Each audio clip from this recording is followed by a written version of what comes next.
Pozdrav drugari, dobrodošli u moj novi video. Ja sam Čika Srbas. U današnjem klipu pričat ćemo drugi deo, a to je balističke rakete srednjeg dometa.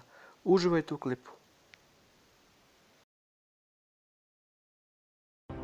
Bear-Seed, ili kako već balističke rakete srednjeg dometa, je vrsta balističkih raketa sa dometom srednje daljine. Ova klasifikacija zavisi od standarda koje upotrebljavaju različite organizacije države. U okviru Američkog ministarstva odbrane određeno je da raketa srednjeg dometa posjeduje domet između 1000 km i 3000 km.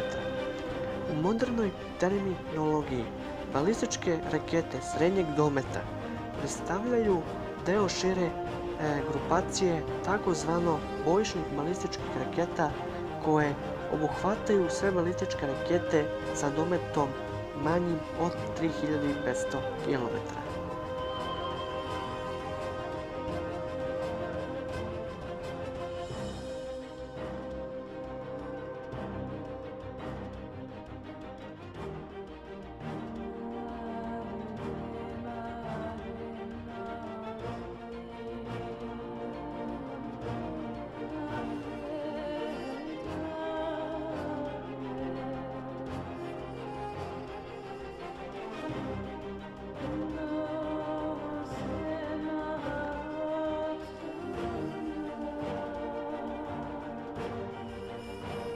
Zemlje koje najviše razvijaju ove arsenale ili kako već balističke rakete srednjeg dometa su Iran, Pakistan, Severna Koreja, Indija, Kina i tako dalje.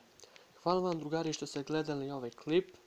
Sljedeći klip bit će balističke rakete kratkog dometa. Veliki pozdrav i vidimo se.